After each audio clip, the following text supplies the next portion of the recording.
our team members Heather Kruger, Stephen Monet, Parker Murry, and Daniel Schultz. We are Team L.E.A.D, and this is our leadership comparison project.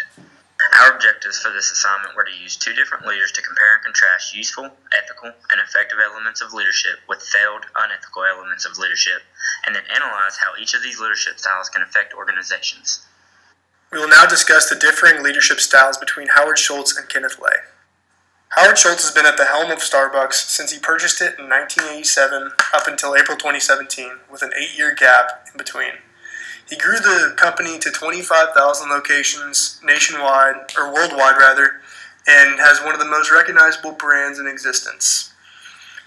Schultz grew up in the Brooklyn projects to a very poor family, where his father and mother both struggled for work. He earned a football scholarship to go to the University of Northern Michigan. After graduating college, he worked as an appliance salesman for Hammer Plastic, a company that sold coffee machines to different stores in America. He realized that Starbucks Coffee, Tea, and Spice, a Seattle-based company, was one of their largest companies, and one of their largest merchants. And after meeting Starbucks Coffee, Tea, and Spice owner, 1 year later he was hired on as the operations manager. And shortly after that, he took a trip to Milan, where he saw the coffee culture of Europe. And when he came back, he vowed to bring that culture to America, where he started his own coffee company. And soon after, he bought up Starbucks and started to grow it from the ground up. Enron was formed in 1985 when Houston Natural Gas and Internorth merged. Leading the new Enron was visionary Kenneth L.E.A.D. The company began commodities trading and slowly increased their value until in 2000 they reached a high stock price of $90. After 2001, the company reported losses and the SEC began investigating. When it was clear to the executives at Enron that the company was doomed, they cashed out all their options. Kenneth L.E.A.D cashed out $300 million in stocks over the years, and they continued to tell their employees to continue to buy stock and that there was nothing to worry about. And in the end, once the company's stock price dipped below $1 and they ultimately went bankrupt, 20,000 people lost their jobs. Ken L.E.A.D was son of a Baptist preacher born in Texas, poor all of his life. He dreamed of success and earned his Ph.D. in economics at the University of Missouri. After this, he began work in the energy sector and started right off early with very risky investments and sometimes questionable and unethical business practices. One of his early companies, there was an event called the Valhalla incident, where a couple of his traders were engaging in unethical and illegal trades, but he looked the other way because they produced enough value to save one of his early ventures. So these are some things that we can look at to see how Ken L.E.A.D operated at Enron. He was a determined, strong-willed, and charismatic leader that ultimately made a lot of people's lives a lot worse. Peter Northouse describes power as the capacity or potential a leader has to influence their followers. Both Schultz and L.E.A.D had a great deal of power, but they used it to influence in different ways. To discover a little deeper insight into the career decisions that both Howard Schultz and Kenneth L.E.A.D made, we can look at their early life and a couple things that happened, in particular with Howard Schultz. When Schultz was a little boy, when his father was working for a trucking company, his father had suffered a debilitating injury on the job and was unable to work. And this trucking company that his father worked for didn't offer any health benefits or any other pension or anything to employees. So he directly felt the causes to a working family that come from a organization not respecting its employees. So this is likely one of the things that led to a lot of his decisions. While Kenneth L.E.A.D also grew up poor, he didn't really have to live through the direct impact of an unethical company. So another difference is how they allowed power to flow in their organization. Both leaders had positional power, being CEOs and having a large amount of staff under them. But Schultz decided to empower his employees with a training program. He actually shut down a lot of locations, knowing that this would lose the company a great deal of money, just to train his part-time baristas in how to make the perfect espresso. And ultimately, this led to more profits in the end. And he also introduced other training programs like health insurance for part-time employees and college reimbursement programs. So this shows that his transformational leadership, really wanting to improve his employees. He also shared his goals and plans not only with top-level management, but also with part-time employees when he talked to them and anyone on the organizational chart. And he showed his real goals and his real plans and his real passions rather than some sort of fakery that he came up with. So this shows that he was also an authentic leader. So these facts combined gave him a great deal of referent power, and he used this power to promote his own goals of creating this coffee culture, much like he experienced in Milan in America, as well as the goals of the organization, and he did this very well. Similarly to Howard Schultz, Kenneth L.E.A.D of Enron also used his positional power and referent power to influence his employees, but he did so instead of empowering his employees like Schultz. He used the promise of financial success and his great charisma to influence his employees. So he developed referent power by hiring a bunch of under 40 up-and-coming managers who were motivated by financial success, and young and ambitious staff were hired as well, usually around 20 years old, and they were, young and excited to work for a booming company like Enron. So the balance of power between these two facets of the organization, the managers that were motivated by money and the young staff, this led to a very easy to manipulate culture. The managers were encouraged to do risky trading behaviors, much like in the Valhalla incident, and the young staff was fed false information at company-wide conferences that were held, where execs and top managers would present false information and false success figures with the young employees, but they were believable because of the great charisma that L.E.A.D and his top executives had. So in the end, instead of using his power to promote his own goals and the goals of the organization, he used his positional and referent power to promote his own ends of success. He cashed out $300 million in stock options as the company was doomed, and he knew it was doomed. And he created an unethical culture that ultimately led to the failure. And even as the company was doomed to fail, he encouraged his employees to go down with the ship and continue to buy more stock. And no one knew the truth about Enron until the company finally went bankrupt and 20,000 people lost their jobs. Schultz set the vision for Starbucks with his employees immediately. He wanted to take the company national by building upon the principles he valued, which included employee respect, open and honest communication, and building on success. Schultz began building the trust between management and employees immediately. Schultz went directly to his employees and then built a team around him as an involved and enthusiastic CEO. Schultz effectively created the culture of Starbucks by inviting his senior management team on a retreat to write the mission statement. All employees were then given a draft of the mission statement, and revisions were made based on their comments. The elements of style and shared value were evident through the process of the creation of the mission statement. The culture of the company was not just words on paper, it was action by the senior management team. When expanding nationally, Starbucks placed teams of people in hub cities to open stores in the major city and the surrounding areas. The teams were responsible for instilling the culture in the new store locations. Schultz has been able to continuously grow his company by recognizing the strength of his team and optimizing those strengths instead of trying to be good enough at everything. All of these factors led Schultz to perfectly first culture that valued every team member regardless of their position in the hierarchy. He offered training, stock options, and health benefits to part-time employees. In 2008, he closed 7,100 U.S. stores in order to retrain baristas on how to properly make the perfect espresso.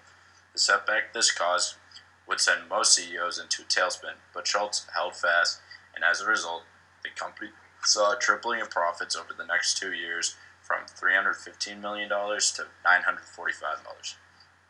Schultz shows his rich understanding of motivational theory by dedicating himself to creating a culture that stresses caring and including all employees. Schultz encourages growth in the internal and external communities that Starbucks employees are a part of. The company offers college payment assistance to part-time workers and has stated that they aim to hire 10,000 military veterans and spouses of veterans by 2018. The employee-centric culture built by Schultz is what ultimately led to the overwhelming success of the coffee giant.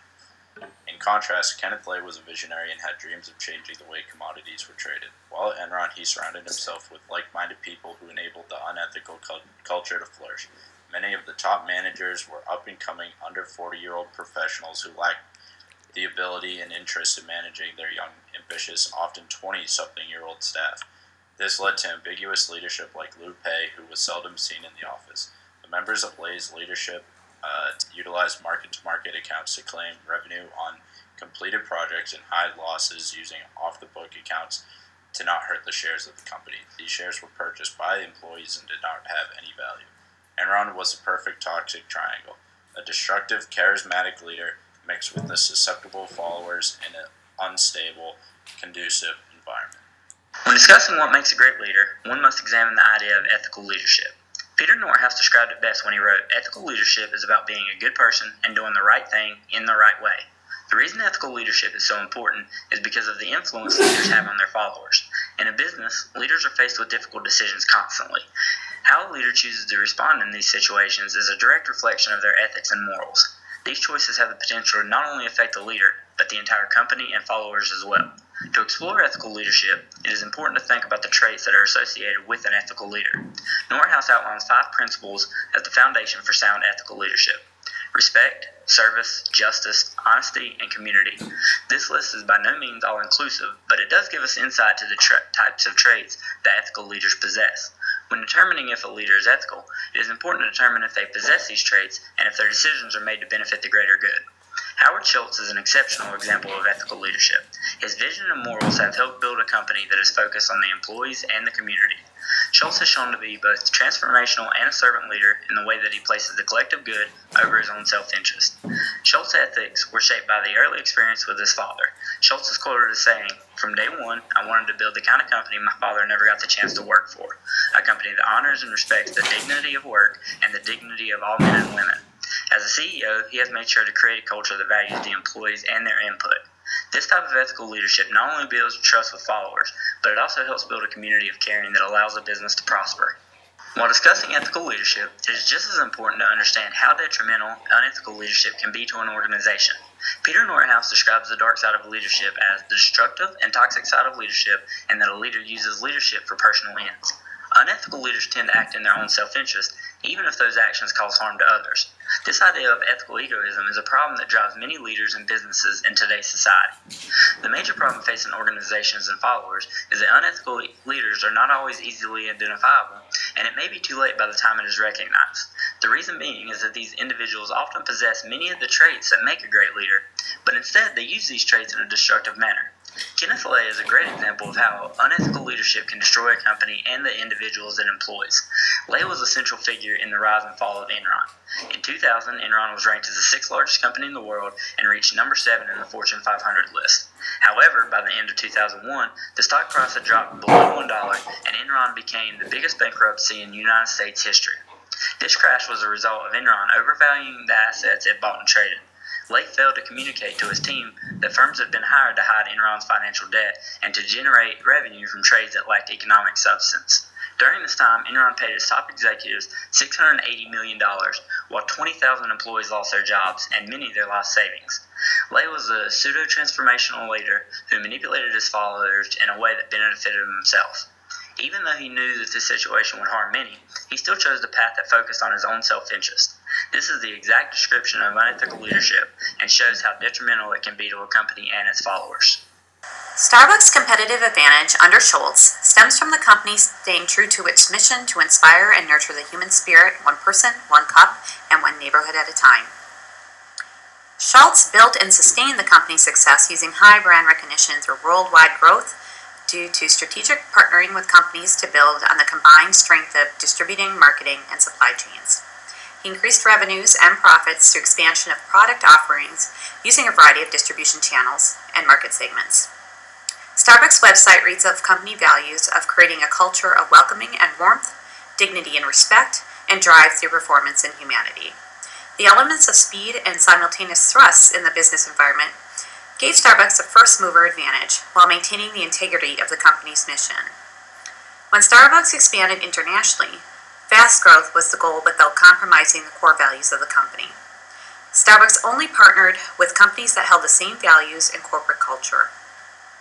Schultz's plan from the start of the coffee giant was to vertically integrate to ensure the quality of supply, manufacture, storage, and service. Starbucks' strength lies in the culture created by vertical integration and vertical communication. Strong partnerships utilizing the strengths of each company and the expectation of quality along the supply chain have created value for all stakeholders of the company. Although motivated like Schultz, Kenneth L.E.A.D took a different approach to pursue success, an aggressive growth strategy moving Enron from an energy production and distribution company to a more diversified conglomerate in a short period of time.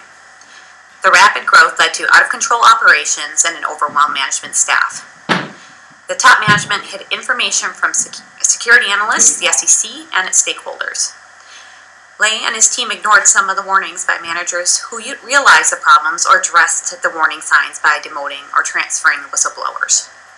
Additionally, the financials became difficult to decipher when the company developed the special purpose entities, opening the door to increasing fraudulent behavior. Unlike Schultz's leadership and support for the Starbucks mission, L.E.A.D and his team did not follow the motto of Enron: respect, integrity, communication, and excellence. The company motto further describes respect as treating others as they would like to be treated and acting without callousness, ruthlessness, and arrogance. L.E.A.D's acts were self-absorbed and detrimental to the entire company. L.E.A.D and members of top management did not communicate to the public and denied their wrongdoings. With a leader that valued Enron's mission, the stakeholders may have had a culture to support. Like Schultz, L.E.A.D surrounded himself with people that supported the culture. However, L.E.A.D hired an external firm to audit financial records that were just as unethical as Enron management.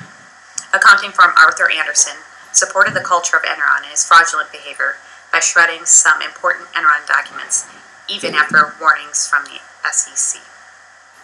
As stated earlier, Starbucks has grown to over 25,000 stores locations around the world, with $22.39 billion in total revenue in 2017, according to the company's annual financial statement.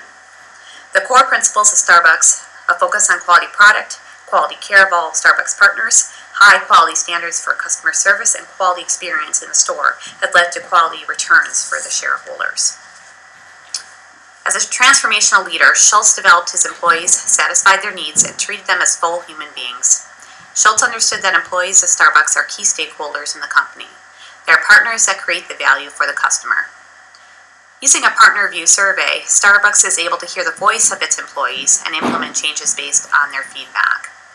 Understanding the key demographics of his employees, Schultz was able to successfully propose to board the full-time and part-time workers receive health benefits.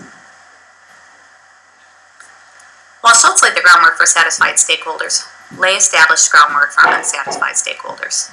Key stakeholders affected by Enron's downfall include its managers, employees, and investors. Any association between managers and Enron immediately tarnished the reputation of skilled businessmen and women caught in the crossfire. At the height of Enron's success, Enron was reportedly turning a profit of $100 billion. With the filing of bankruptcy in December of 2001, Enron's investors lost billions when the company's stock value dropped from $90 in September of 2000 to nearly worthless in December of 2001. Employees of Enron were hard hit by the collapse of the energy giant. Most employees lost their job as well as their lifetime retirement savings. L.E.A.D encouraged employees to invest in company stock options that were not given a chance to sell their stock, as L.E.A.D had, prior to announcing bankruptcy. Employees who contributed to the company 401k retirement plan suffered great loss. The analysis of Schultz and L.E.A.D has taught us that good culture and ethical behavior from the leader or leadership team will increase success and longevity of the leader, their followers, and the organization as a whole.